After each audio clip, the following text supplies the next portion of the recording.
Hello and welcome back to another round of Unmatched After Action Reports. I've recently had the pleasure of participating in an online tournament for Unmatched named the Summer of Legends. It took about a month and a half to complete. Well, it's been a while, but I have a whole trove of games now to go through and analyze, so let's jump right into it. My first game in the Swiss rounds was the classic Raid versus Beowulf matchup, and I chose the map Herot simply because it suited the heroes, no other reason. So, assuming players who both know what they're doing and are equally skilled, I would say the odds actually slightly favor Beowulf in this matchup. So, why do I say this? It's mostly because of the pressure Beowulf can put on the Huntsman. If you are facing Raid, no matter your character, the first thing you should consider as a win condition is how fast you can murder the Huntsman before he can pull off too much healing on Raid.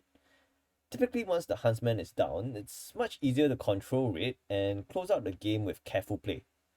So in this case, Beowulf should always be angling and positioning to hit the huntsman once daggers is not showing Raid's basket, to negate stones or once upon a times being played.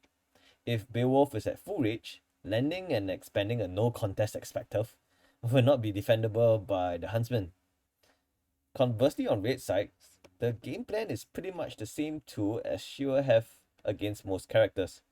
Keep the Huntsman alive by being aggressive with Raid early, save once upon a time for Huntsman's defense, and specifically in this matchup against Beowulf, keep the pressure out on Beowulf and well his limited 12 defenses. Alright, so just doing some admin.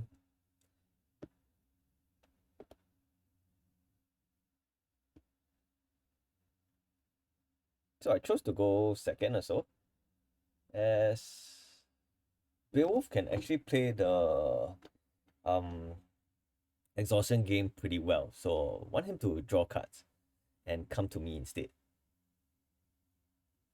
So I draw a pretty okay hand. Starting with Once Upon a Time is always good. Healing is pretty okay too. No little bit attack is annoying, but I can live with that.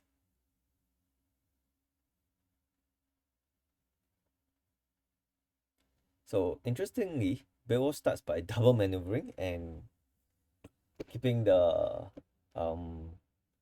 putting Beowulf right beside Raid. So he obviously wants me to attack, but I had no reason to take this attack. So I just ran.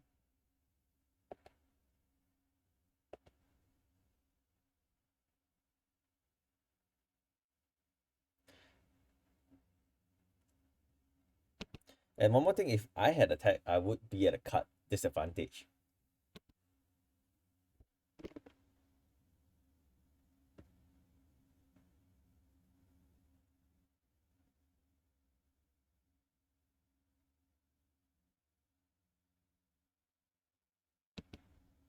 And closing the doors actually forced Beowulf to actually discard an ancient heirloom to boost to get right next to me.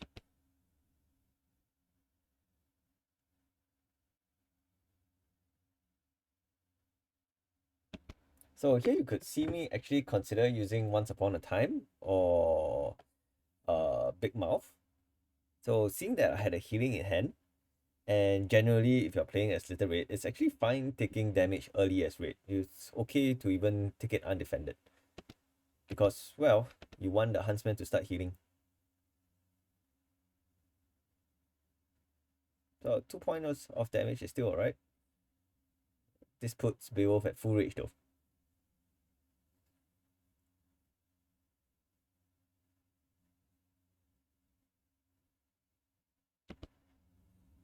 So expecting a grand at this point, I use the stones. So the reason why I use stones here was because I was confident of keeping the huntsman alive. As in keeping the huntsman out of attacker attacking range.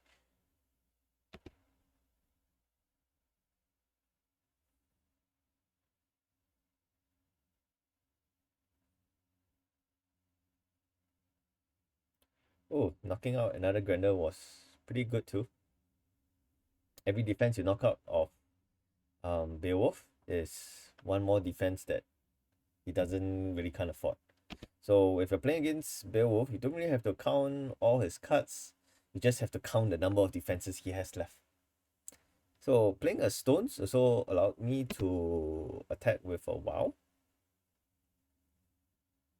and keep the wow showing my basket.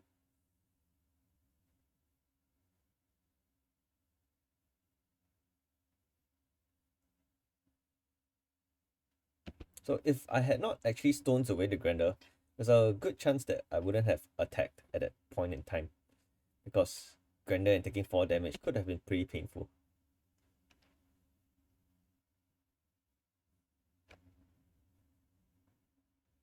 And here I actually make one critical mistake. So this map, it's actually, other than the doors, the defining characteristic, it's actually the side corners here. If you're not careful, as you see here, you are going to get pinned.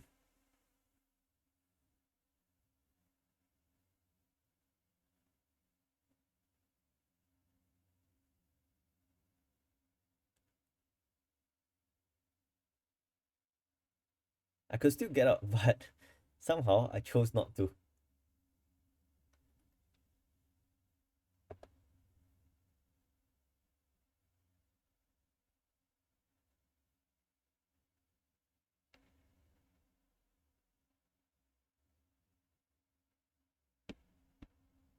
Now, typically when Wiglove attacks, it's just a hot for battle or a fatal struggle.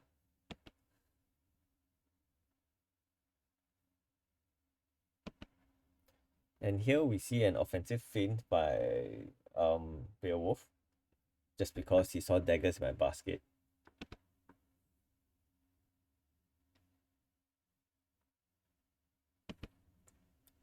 And that's just me trying to just bust out Beowulf's defenses.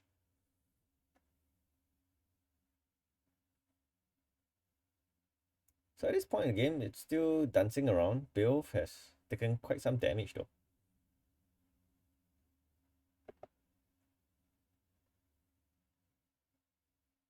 Beowulf doing Beowulf things.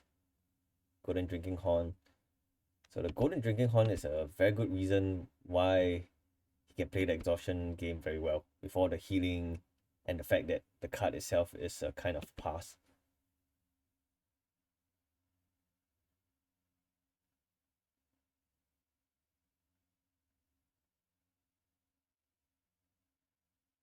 So dealing more automatic damage to Beowulf with my cards is with, what do you call it, stones in my belly. It's critical, and I chose to actually bring it back to my hand with a what big hands you have.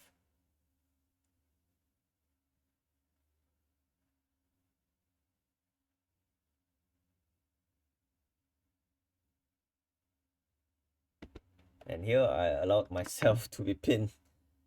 Uh, could have been a fatal mistake.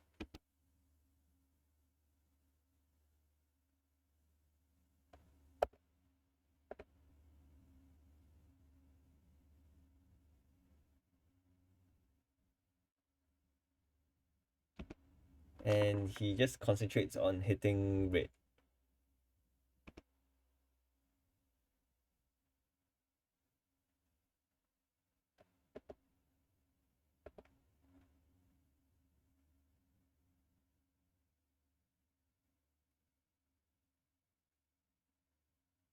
So at this point, I think this is actually one of the critical decisions that I had to make. I was pinned, and I was actually getting dangerously low on health as red. And I actually used one of the least used abilities on Never Leave the Path, one that drew me cards. So this was the only way I thought I could turn around the situation. Because one thing when you pin opposing heroes, one thing that can help you sustain this, it's your card draw.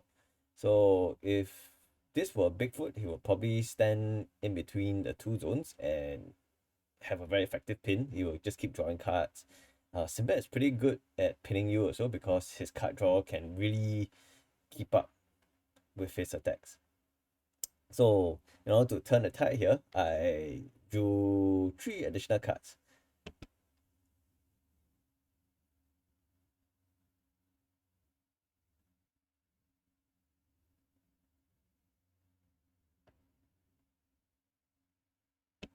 And this pin was also really bad because there was no way I could swap spaces with the huntsman and raid.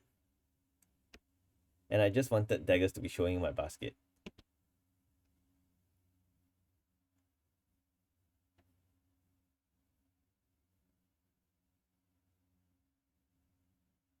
And that was actually interesting because this point I saw Beowulf was actually low on health.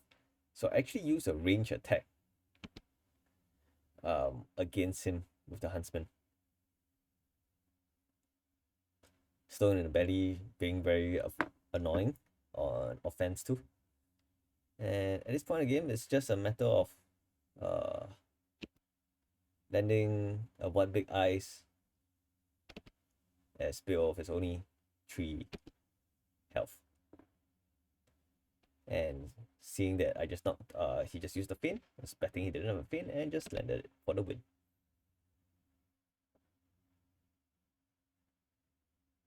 So a quick one, and we move on to the next round, which would be Medusa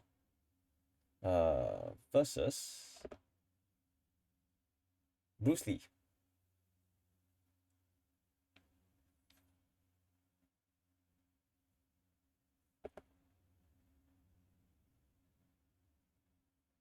Just a bit of rewind just to get a screenshot. So all things being equal, Bruce Lee doesn't really stand a chance against Medusa. Just pray that you draw into 1-inch punch early to clear the harpies. And honestly, you can really try to pressure um Medusa, but honestly it's really tough.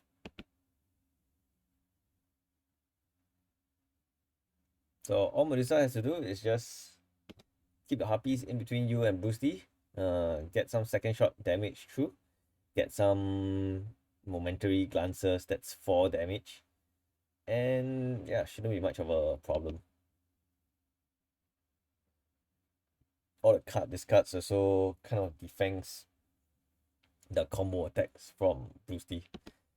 So Bruce Lee did a pretty fancy thing here though. So I attacked for snipe, didn't have a regroup, and he actually defended with a skirmish, bring me close to him. So I thought I could have been safe behind my harpies, but nope. So one thing I could have done to avoid this was actually simply to place the harpy in front. So even if I knowing that a skirmish could have replaced defense, even if the skirmish effect got off, I wouldn't be exposed to Bruce Lee attacking me next round.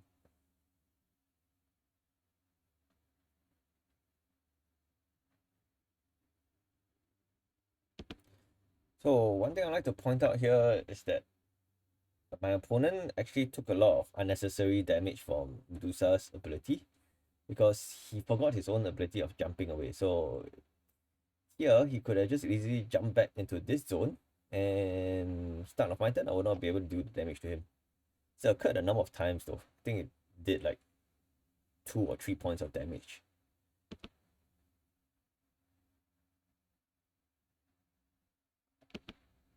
And the best time to attack Bruce Lee is always when he doesn't have any Jeets out. So the Be Like Waters are basically not loaded.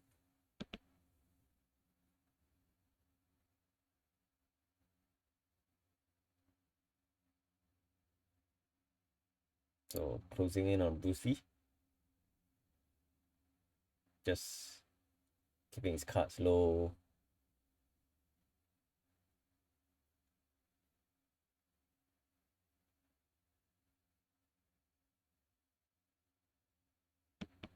Yeah, I drew into a second shot.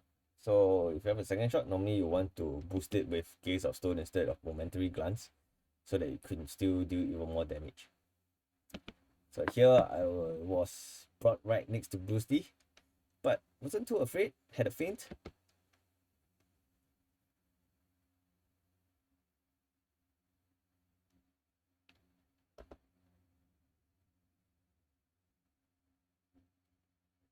And next turn, just use the harpies to get me back to safety, using a regroup to boost.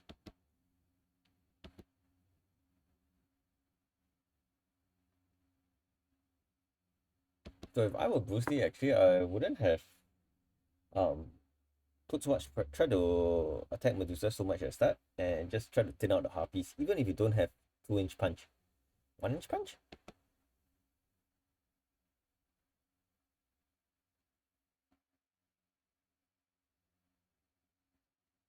So note how I always keep a harpy in between me and Bruce Lee. And if Bruce Lee wanted to boost an attack from behind, yeah, he's welcome to.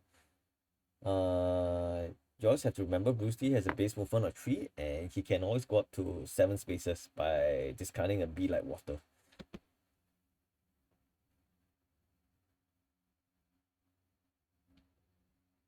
Got it right? He fainted a second shot.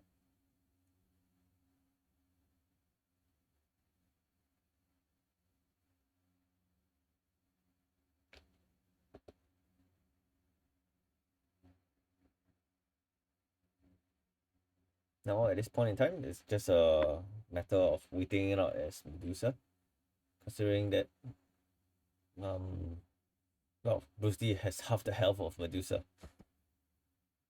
and only 1 harpy is down.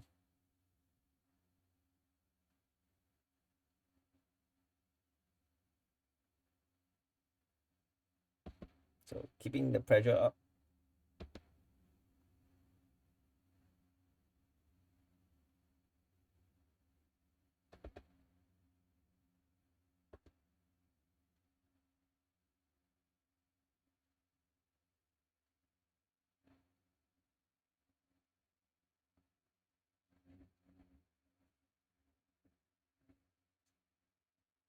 Being annoying and putting the harpy in between me and Bruce Lee again.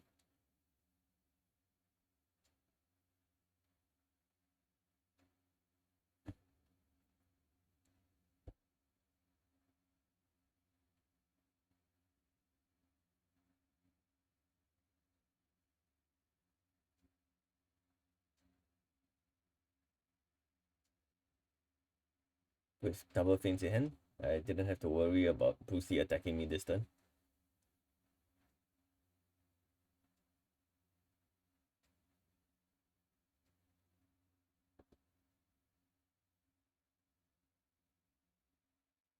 On hindsight though, I think I was actually being too greedy with that harpy.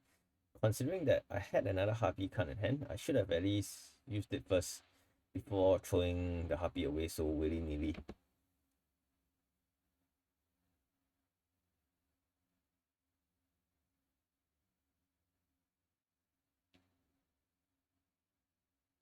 And here, with 3 health left, I just let myself, and with a feint, I just let myself be attacked by Bruce Lee. And with a momentary glance and my ability, he was dead. But honestly, I think it shouldn't have ended so quickly here, so because, well, if you note, he could have jumped back into the red spot or so. But that's game, and that's round 1 of Summer of Legends. Well, stay tuned for the next one. And the next one, I promise you, it's going to be a very interesting one because it's up against Bryden, one of the strongest players in Unmatched. So stay tuned.